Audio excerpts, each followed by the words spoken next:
ఇప్పుడు డిబేట్ లో జాయిన్ అవుతారు. First madam, congratulations for your winning in Maharashtra assembly elections because you have got a very good result at there.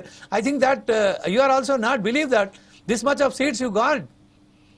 ఇందులో ఇప్పుడు ప్రధానంగా ఎవరైతే ఊహించని విధంగా బీజేపీ అక్కడ కూటమి ఏదైతే సాధించిందో ఆయనపై విశ్లేషించండి మేడం, ఎలా జరిగిందనేది. దీని అంతటికి కారణం మోదీ కరిష్మానేనా లేకపోతే ఇంకేమైనా జరిగిందా మ్యామ్?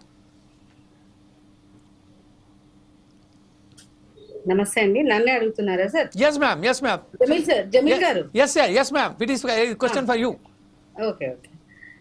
నమస్తే అండి, ప్యానెల్లో ఉన్న అన్నకు, సుజాత గారికి, వెంకటస్వామి అన్నకు, మీకు, మన ఫోర్ సైట్ ప్రేక్షకులకు అందరికీ గుడ్ ఆఫ్టర్నూన్ అండి. ఇప్పుడు మనకు మహారాష్ట్ర ఎలక్షన్స్ విజయం చూస్తే చాలా సంతోషము.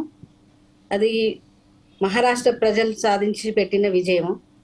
వాళ్ళు మా పార్టీ మీద ఉంచిన నమ్మకము, అక్కడ ఉన్న నాయకులు చేసిన శ్రమ, సహకరించిన ప్రజలు, వివిధ పార్టీల నాయకులు, మా ఎన్డీఏ కూటమిలో ఉన్న నాయకులందరికీ నేను కృతజ్ఞతలు తెలియజేస్తున్నాను.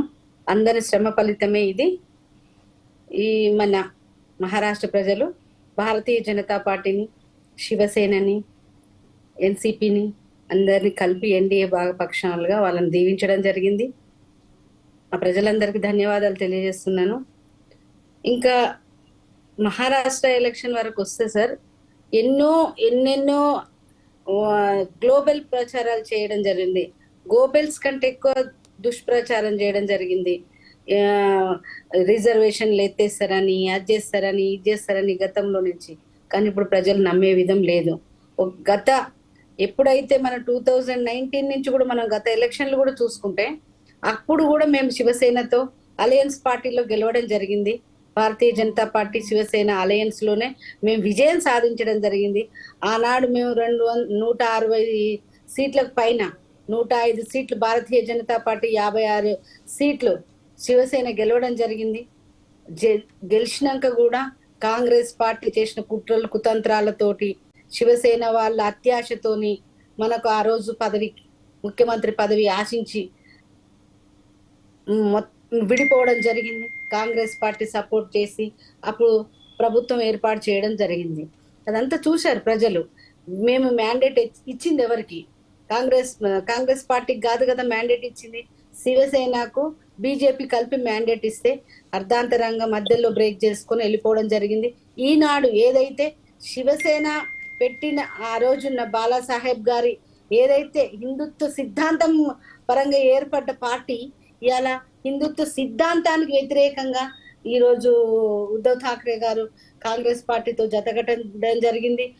వారి ఏదైతే బాల్ ఠాక్రే గారి సిద్ధాంతం ఏదైతే ఉందో, జీవితంలో మేము కాంగ్రెస్ పార్టీని కలవడం అనేది జరగదు, నేను చనిపోయే వరకు కూడా జరిగే పని కాదు అని తను రాసుకున్న మనం ఎన్నో వీడియోలు కూడా చూడొచ్చు. అంత స్ట్రాంగ్ గా వ్యతిరేకించిన వారసత్వం ఉన్న ఉద్ధవ్ ఠాక్రే గారు ఆ కాంగ్రెస్ పార్టీ తోటి కలిసిపోతే ఈ రోజు మనం చూస్తున్నాం మహారాష్ట్ర ప్రజలు ఖచ్చితమైన తీర్పిచ్చారు.